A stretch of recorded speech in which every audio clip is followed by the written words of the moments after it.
come do this site visit. I know it's been a long process for our leadership. On behalf of the city of Montgomery and certainly our city council, we're just proud of our fire and rescue. We think we have the best fire and rescue in the state, if not the nation, and we put the work that they do and their leadership and their professionalism up against anybody in any fire and rescue of any size.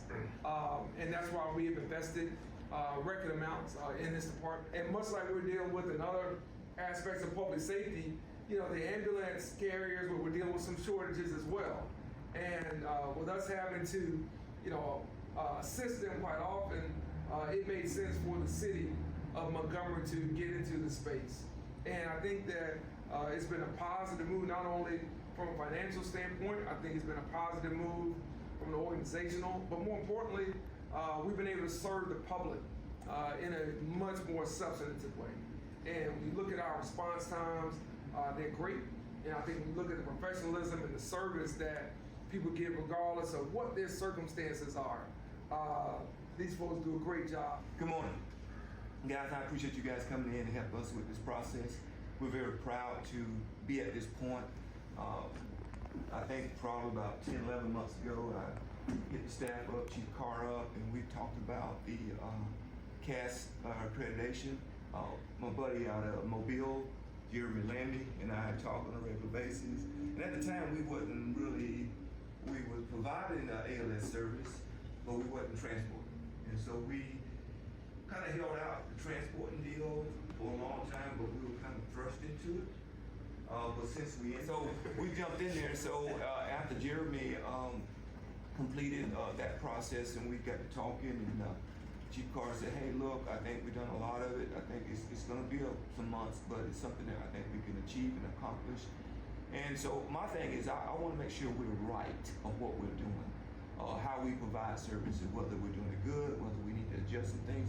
And that process did identify some things that we need to do better or wasn't thinking of. So whenever you come on, we'll make sure you got everything you need. So we people see everything's up there. Our City County Personnel Board is the first board. Chief Carr submitted. All of those have been answered, and then some. You guys have got a really great organization. Having grown up, you always have pride in your departments or whatever, but I mean, really squared away, you know, department.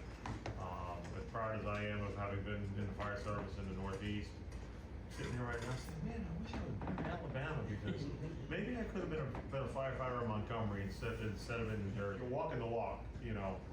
You're not doing these things because you're required to do them. You're doing them because you want to improve, because you want to do them. Had some great opportunities to talk with staff, and you know, usually the question I ask them is, if there was one thing you could change, what would it be? And I usually have a whole bunch of stuff written down when I, you know, and not necessarily all negative or anything like that, just ideas, things that could be done better or whatever. But most of the staff couldn't answer that question. Great 2 days. I love going and seeing great EMS systems across the country. I've been blessed and got to see a whole bunch of them over the 20 plus years I've been a CAAS reviewer. And I am thrilled and prideful that an agency in my state is going to be CAAS accredited like Montgomery Fire. And I don't want today to feel like it's you've crossed over a hurdle, crossed over a threshold. I think the stuff that we've seen is more cultural. I think it's you really do try to live your standards, and you know, there's 400 and something CAAS standards throughout the whole thing, and for us to go through and we only found 3 or 4 things that we just needed to work on. And we were able to get that done. And one thing I would say is, I said this earlier, you know, a lot of times you lose agility the bigger you get. And so as big as this department is, when we found those, you know, couple of things that we needed to work on, it was surprising at how agile the agency was to overcome those things and implement a change. And that's really uncommon. We submitting the report with 0 deficiencies.